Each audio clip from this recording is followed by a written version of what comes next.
l'équipe de Synergie et toute l'équipe de la Passerelle. Cette soirée, eh bien, c'est un grand moment. C'est un grand moment parce qu'elle est là. Nous avons tenu à valoriser le travail qui a été fait par cette équipe de jeunes, en sachant, je tiens tout de même à le souligner, que ce n'est pas la première fois que les jeunes talents de la commune de Rixheim ont pu s'exprimer et participer à un certain nombre de concours.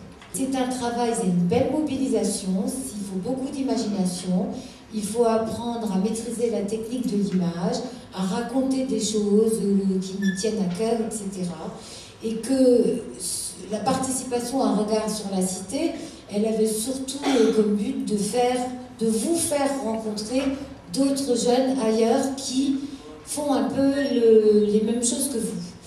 Nous n'attendions pas, je crois que c'est vrai, n'est-ce pas Nadia, que ce film soit primé. Il l'a déjà été au premier festival de vidéos jeunes à Haguenau, c'était juste au moment de l'Assemblée Générale, et il n'était même encore pas fini et pas tout beau qu'il avait déjà une distinction. Donc, je voulais surtout vous féliciter pour tout ce travail-là, et puis vous encourager pour la suite, et surtout que ce film soit considéré comme la parole des jeunes qui sera l'occasion de donner encore d'autres fois la parole à d'autres jeunes. Et puis que ce petit groupe de vidéastes, eh bien, ils grandissent et puis ils fassent des émules. Voilà.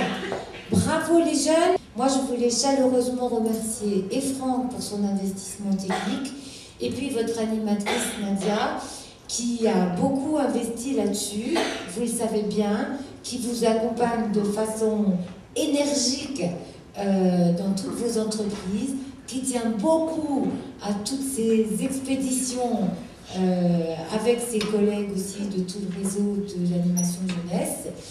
Et c'est aussi grâce à ces coups de gueule et puis à tout ça que vous avez réussi à aboutir dans cette belle opération.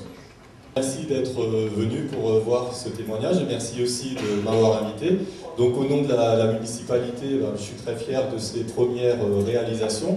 Synergie, c'est un service jeune que la municipalité a mis en place pour vous. Alors bien sûr, il est dans une phase de démarrage et je le vois en train de monter en puissance.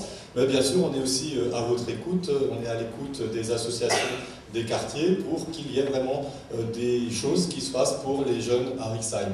Donc la ville de Rixheim a déjà trouvé des sous supplémentaires pour mettre dans le service jeunesse pour pouvoir étoffer l'équipe d'animation, parce qu'on estime que les jeunes sont aussi des citoyens et qui méritent une grosse part aussi de budget pour permettre de réaliser, de vous exprimer et puis de partager des choses ensemble et puis même de restituer, parce qu'à travers ce que vous restituez, évidemment nous les adultes, on peut y lire aussi vos attentes. Je félicite bien sûr l'équipe d'animation pour cette réalisation. Si j'ai bien compris, c'est une nouvelle version, elle a peut-être été un petit peu retravaillée. Donc je me réjouis de partager ce moment avec vous. Je vous souhaite une bonne soirée bien sûr et à bientôt pour voir d'autres belles réalisations. Voilà, maintenant c'est Jean-Baptiste qui va vous présenter le film. Nous tenons à remercier particulièrement la Passerelle, la commune de Rixheim, son service des sports et son groupe de pilotage, le conseil général du Haut-Rhin, la direction départementale de la jeunesse et des sports, la cellule 3B. Pour la partie technique, zone libre pour l'enregistrement son et Hicham Fawzi pour la bande originale. Et enfin Decathlon, Carrefour, Auchan et Bioscope nous ayant autorisé à interviewer leurs clients. La politique culturelle intercommunale permet à des jeunes d'avoir une activité enrichissante. Ils peuvent ainsi participer à des projets cinématographiques. Cela peut aboutir, si on y travaille vraiment, comme cela a été le cas pour ce film, à la reconnaissance des compétences des jeunes au vu d'une nomination. Nous espérons récidiver cette nouvelle année. Cette expérience a été enrichissante, je le pense, pour nous tous, et a permis de comprendre les arcanes du tournage d'un véritable reportage. Cette soirée va continuer avec le visionnage du film, le making-of de l'enregistrement de la chanson, le bêtisier et quelques articles de presse sur le projet. Bon film.